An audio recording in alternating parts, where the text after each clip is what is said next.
tentang proses keperawatan aplikasi Sister Calista Roy Adaptation Model pada proses keperawatan pasien dengan CHF.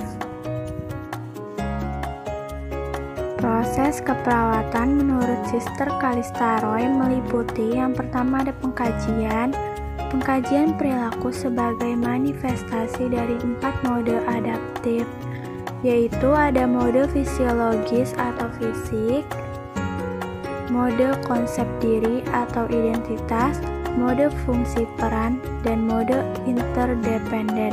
Pengkajian dan mengkategorikan stimulus untuk perilaku tersebut meliputi stimulus vokal, konstekstual, atau residual. Yang kedua, membuat diagnosis keperawatan berdasarkan tingkat adaptasi manusia. Yang ketiga, menetapkan tujuan. Yang keempat, mengimplementasikan intervensi. Yang kelima, mengevaluasi pencapaian tujuan adaptasi.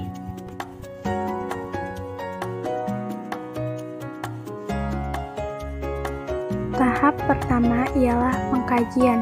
Dalam proses pengkajian, menurut Sister Calista Roy terdiri dari 2 tingkatan pengkajian. Yang pertama adalah pengkajian perilaku, yaitu pengkajian tingkat pertama. Pada tahap ini, pengumpulan data berfokus pada sekumpulan perilaku sebagai cara adaptasi yang merupakan wujud dari 4 mode adaptasi, yaitu mode fisiologis, konsep diri, fungsi peran, dan interdependen melalui pendekatan sistem dan memandang manusia sebagai makhluk biopsikososial secara utuh atau holistik. Mode adaptasi fisiologis meliputi oksigenasi, nutrisi, eliminasi, aktivitas dan istirahat, integritas kulit, rasa atau senses, cairan dan elektrolit, fungsi neurologis, dan fungsi endokrin. Mode adaptasi konsep diri meliputi identitas, citra tubuh, harga diri, dan peran diri. Mode adaptasi fungsi peran mengidentifikasi tentang pola interaksi sosial apabila seseorang berhubungan dengan orang lain akibat dari peran ganda yang dijalankannya. Mode adaptasi interdependen mengidentifikasi pola nilai-nilai manusia, kehangatan, cinta, dan memiliki. Proses tersebut terjadi melalui hubungan interpersonal terhadap individu maupun kelompok. Yang kedua adalah pengkajian stimulus, yaitu pengkajian tingkat kedua. Stimulus bisa berasal dari lingkungan yang diklasifikasikan sebagai stimulus vokal, kontekstual, dan residual yang mempengaruhi perilaku pada 4 mode adaptif. Stimulus vokal merupakan perubahan perilaku yang dapat diobservasi langsung berhadapan dengan sistem adaptif manusia. Stimulus kontekstual merupakan stimulus lainnya yang ada dalam situasi tersebut dan berkontribusi mempengaruhi stimulus vokal.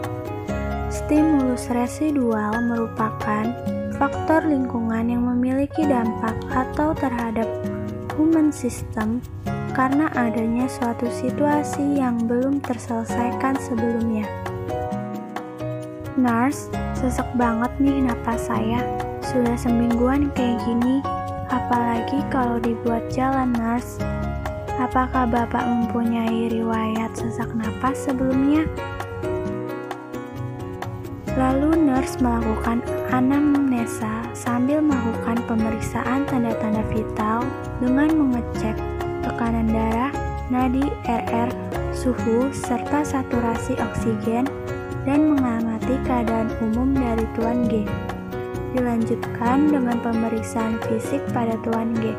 Setelah melakukan anamnesa pada pasien Tuan G, didapatkan data pengkajian baik dari pengkajian perilaku serta pengkajian stimulus Pada mode adaptasi fisiologis didapatkan beberapa masalah pada subsistem oksigenasi, aktivitas dan perilaku cairan elektrolit, serta endokrin. Pada subsistem oksigenasi didapatkan pengkajian perilaku pasien Tuan G bahwa pasien sejak 1 minggu yang lalu dan bertambah saat berjalan. Hal tersebut didukung dengan data objektif berupa pemeriksaan tanda-tanda vital serta pemeriksaan fisik. Selain dari pemeriksaan fisik, dilakukan juga pemeriksaan penunjang dengan ronsen dada di mana didapatkan kesan kardiomegali dan hasil eko didapatkan EF jantung 44%. Pada pengkajian stimulus, pada stimulus vokal didapatkan data bahwa perubahan perilaku pasien tersebut, yakni sesak napas ini, disebabkan karena penurunan kontraktilitas jantung.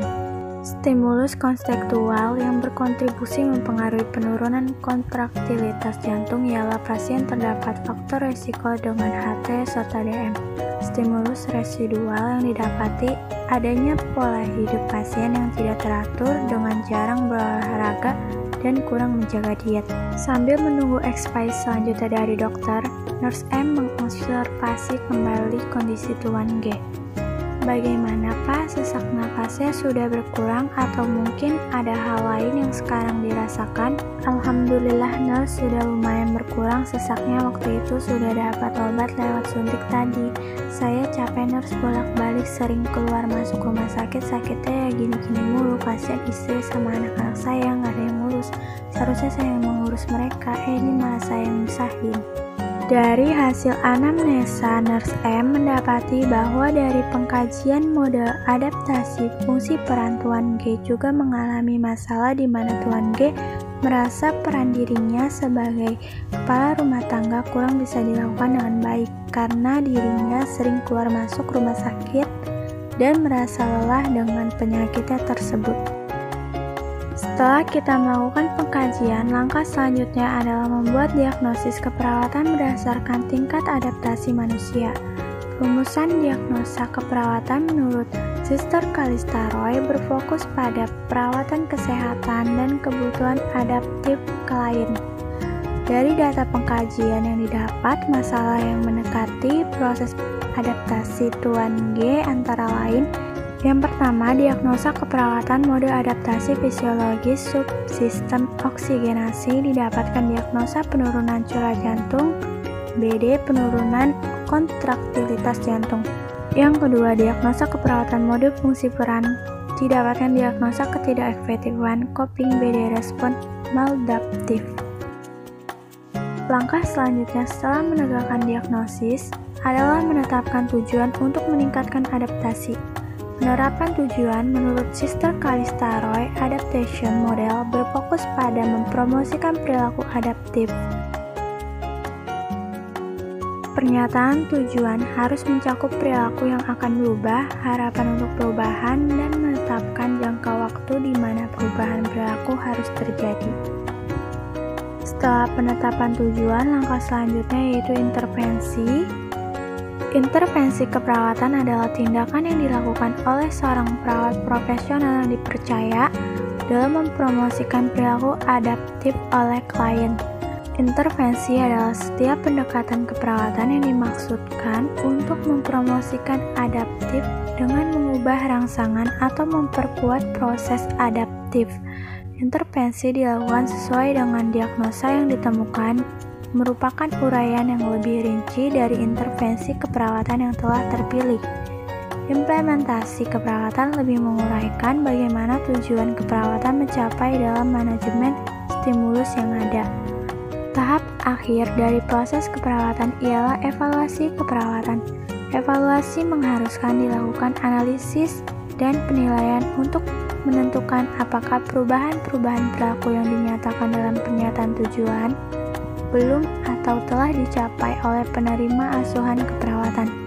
Evaluasi terhadap hasil tindakan keperawatan dilakukan dengan membandingkan rencana tindakan dengan pelaksanaan tindakan yang diberikan, yaitu meliputi respon kognitif, respon sosial, dan respon perilaku.